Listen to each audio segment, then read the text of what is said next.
तो हम बात कर रहे हैं वर्किंग विद गिट की, कि हम गिट को इस्तेमाल किस तरह से करेंगे।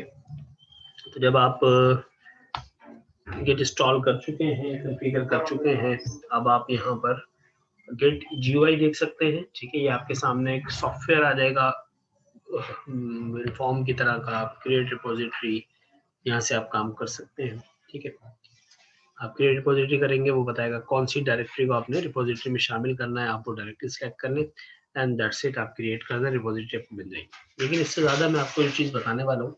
आप गिट बैश को खोलें, ये बॉर्न अगेन शेल है लिनक्स का। ठीक है, ये सीएमडी की तरह ही होता है, टर्मिनल लिनक्स का। अगर आपको लिनक्स की कमांड्स आती हैं तो आप यहाँ पर काम कर सकते हैं।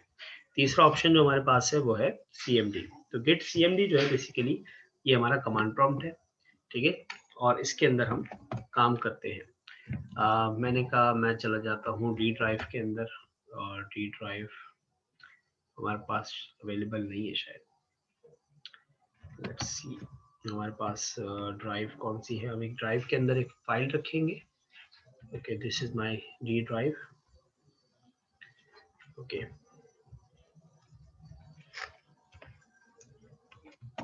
डी ड्राइव में आ गया, मैंने कहा DDIR, तो ये हमें डायरेक्टरीज आ जाती हैं CLS।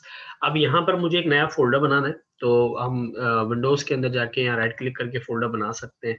ठीक है, क्रिएट न्यू करके हम फोल्डर बना लें, या फिर आप CMD के अंदर जाके आप लिखते हैं MKDIR, मेक डायरेक्टरी की कमांड जो कि डॉस में चलती है। नाम रख लिया मैंने फॉर एग्जाम्पल टेस्टिंग। तो देखिए टेस्टिंग के लिए मेरे पास फोल्डर बनकर यहाँ पर आ गया। ठीक है, जो कि इस वक्त खाली है। सही।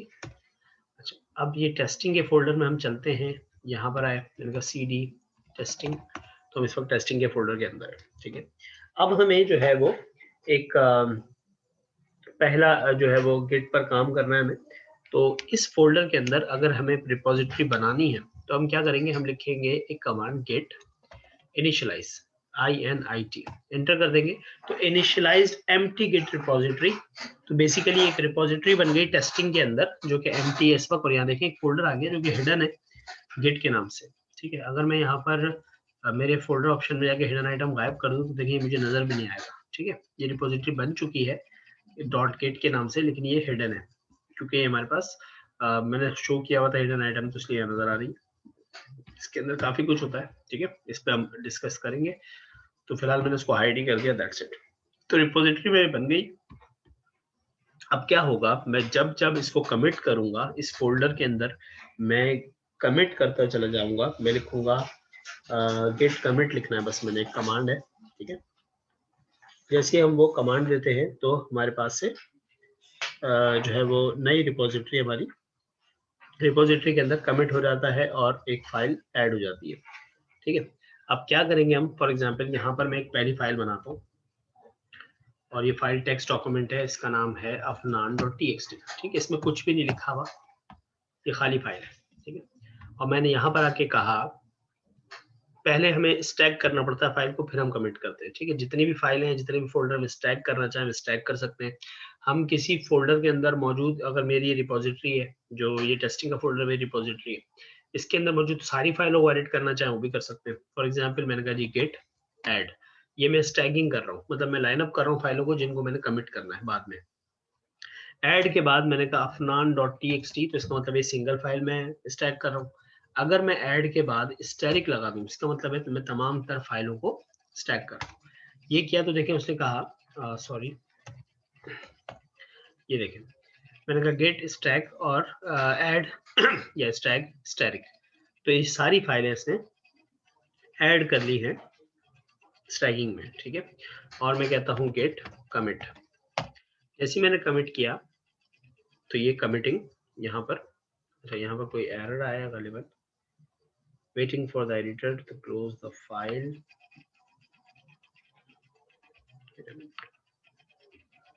no such file or directory।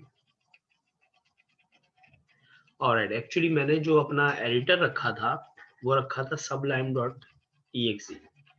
ठीक है, जो कि मेरा एडिटर मैंने डिफॉल्ट रखा था। अब गड़बड़ी ये हुई कि वो इस एडिटर को ढूंढता है यहाँ गिट के अंदर, जो कि ये नहीं है। ठीक है, सॉफ्टवेयर के अंदर ये फाइल जो हमने एडिटर दिया था वो गड़बड़ कर रही है। मैं इसको 1 मिनट में जरा देख लूँ। अच्छा जी, तो मैंने अपना जो एडिटर है, जो कि मैंने सबलाइम रखा था, उसको चेंज करने के लिए कमांड मैंने लिखी git configure global कोड और एडिटर विम कर दिया मैंने, जो कि वी आई एडिटर है हमारे लिनक्स का डिफॉल्ट। तो ये कॉन्फ़िगरेशन हमारी हो गई। उसके बाद मैंने कहा git डॉट कमिट। अब जैसे ही मैंने पहला कमिट किया था, तो मेरे पास एक न्यू फाइल बन गई, मास्टर ब्रांच बनी है पहली जो हमने डिफॉल्ट रखा हुआ था, उसके अंदर एक new file Afnan dot T के नाम से कमिट हो चुकी है। ठीक है, अब ये न्यू फाइल है इस वक्त जो हमारी कमिट के अंदर गई। अब ये जो हमारे पास आउटपुट आ रहा है सीएमडी में, ये बेसिकली विम का एडिटर है। अगर आप देखें तो मैं यहाँ पर अपना कर्सर मूव कर सकता हूँ, मैं इसके अंदर टाइपिंग भी कर सकता हूँ इवन। ठीक है, तो ये बेसिकली हमारे पास इंसर्ट का बटन दबाए तो हम टाइपिंग कर सकते हैं। तो ये बेसिकली हमारे पास एडिटर होता है विम के नाम से, जो कि लिनक्स का अपना एडिटर है, मैं एडिटिंग कर सकता हूँ। अच्छा, अब इसको बंद कैसे करेंगे? अभी इंसर्ट चल रहा है, इंसर्ट का बटन मैंने दोबारा प्रेस कर दिया एक बार और। ठीक है, तो इंसर्ट हमारे पे चल रहा है। जैसे ही हम ESC का बटन दबाते हैं, तो अब ये देखो यहाँ पर कोई मैसेज नहीं आ रहा, इसका मतलब है अब आप कमांड पर है। मैं कॉलन लगाऊंगा, कॉलन के बाद आप Q दबाएंगे तो ये क्विट कर देता है इसको। ठीक है, अगर आप WQ करेंगे तो राइट एंड क्विट, मतलब सेव एंड क्विट। तो हम WQ करके एंटर कर देते हैं। ठीक है, तो ये हमारे पास से एंड हो गया। ठीक है, क्लियर कर दिया। तो हमारे पास ये हमारी रिपोजिटरी में यहाँ पर बराह रास्त कुछ हमें नजर नहीं आया। टेस्टिंग के अंदर देखो कुछ ऐसा नहीं है, फाइल वही है मेरी fernando.txt, और रिपोजिटरी मेरी जनरेट हो गई विद दिस फाइल। और ये फाइल एक बार कमिट हो चुकी है, इसका मतलब है अब ये जो कमिट हुआ था ये मुझे एक्सेस हो जाएगा जब भी मैं चाहूंगा इसको एक्सेस करना। अब मैं इसके अंदर से जो है वो जो मेरी फाइल है fernando.txt, इसको मैं एडिट कर लेता हूँ। ठीक है, ये फाइल एक बार कमिट हो चुकी है, मैंने कहा this is testing text, save किया। ठीक है, अभी मैंने सेव किया है, ये कमिट नहीं हुआ। ठीक है, ये तो मेरे लोकल कंप्यूटर पे सेव है। जैसे ही मैं गिट कमिट करूंगा तो देखें अब यहाँ पर आपको मिल गया कि चेंजेस क्या हुई है। चेंजेस टू कमिट पहली बार हुआ था कि एक न्यू फाइल बनी थी। अगली बार changes not staged for commit, एक मॉडिफाइड फाइल है जो कि स्टैक नहीं हुई हुई। ठीक है, इसको स्टैक करना जरूरी है। ठीक है, ऐड करना जरूरी है आपके जो मैंने कहा जी इसको स्टैगिंग जरूरी है, ऐड। मैंने कहा afnan.txt, ये स्टैगिंग में गया।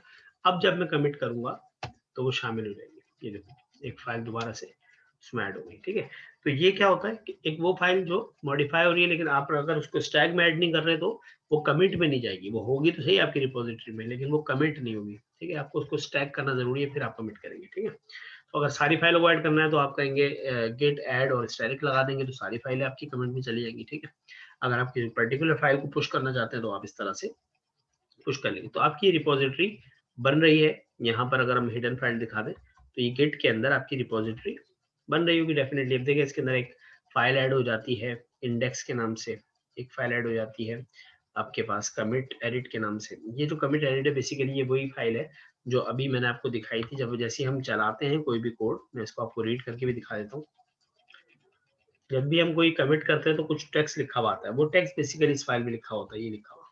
ठीक है, जो लास्ट कमिट हुआ है ये वो है एडिट मैसेज, क्या आपको लास्ट मैसेज क्या दिखाया गया था। ठीक है, ये वही मैसेज है, और फाइल्स बेसिकली पीछे इसमें रिपोजिटरी के अंदर सेव हो रही है। इसको हम हाइड कर देते हैं दोबारा। तो इस तरह से हम कमिटिंग कर रहे होते हैं, इससे हमें बैकअप्स मिलना शुरू हो जाते हैं। ठीक है जी, तो गिट सीएमडी को हम देख रहे थे, और यहाँ पर हम दोबारा से डी ड्राइव में चलते हैं और सीडी करते हैं अफनान का टेस्टिंग का फोल्डर। ठीक है, अच्छा गेट आप अगर डैश डैश वर्जन लिखेंगे तो आपको पता चल जाएगा कि आपका गेट कौन सा इंस्टॉल हुआ है। ठीक है,